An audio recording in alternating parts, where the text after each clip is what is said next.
রাস্তা মানে এক হাঁটু কাদা। বাতানল পঞ্চায়েতের কৃপাদৃষ্টি আজও পড়েনি। ভালিয়ার পশাদিঘি পার এলাকার মানুষজন নাজেহাল। আরামবাগ ব্লকের অনুন্নয়নের পঞ্চায়েতের তালিকায় আর এক নাম বাতানল পঞ্চায়েত। হুগলি জেলার বৃহত্তম পঞ্চায়েত হিসেবে পরিচিত এই পঞ্চায়েত অনুন্নয়নেও বৃহৎ। দিকে দিকে মানুষের অভিযোগ, রাস্তা নেই, বিশুদ্ধ পানীয় জলের লাইন হয়ে পড়ে রয়েছে, জল নেই। ভালিয়ার পশাদিঘি পার এলাকার মানুষজন যে রাস্তা দিয়ে যাতায়াত করেন সেটাকে আদৌ রাস্তা বলা যায় কিনা জানা নেই। এক হাঁটু কাদা পেরিয়ে শিশু থেকে বৃদ্ধ বৃদ্ধা সকলকে নিজেদের প্রয়োজনে যাতায়াত করতেই হয়। দীর্ঘদিন ধরে পঞ্চায়েতের নজরে এনেও কাজ হয়নি।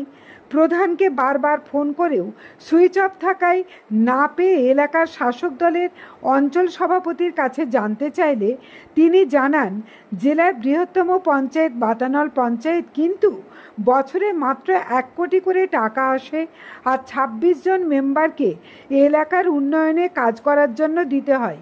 তারা যে টাকা পান তার মাত্র 30% টাকা খরচ করতে পারেন। পথশ্রী রাস্তার জন্য ঊর্ধ্বতন কর্তৃপক্ষের কাছে আবেদন জানানো হয়েছে, কিন্তু তাও হচ্ছে না। সেগুলো অনুমোদন হয়ে গেলে একটা রাস্তাও আর খারাপ থাকবে না। তিনি এও জানান, যথেষ্ট উন্নয়ন করা হয়েছে, তবুও এখনও অনেক সমস্যা আছে।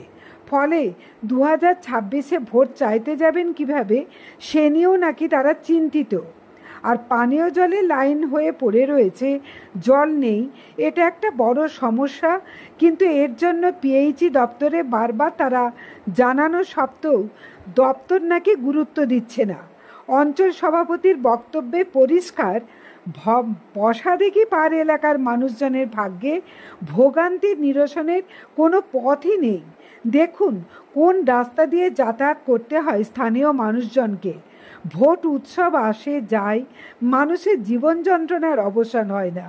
দেখুন কি অবস্থা।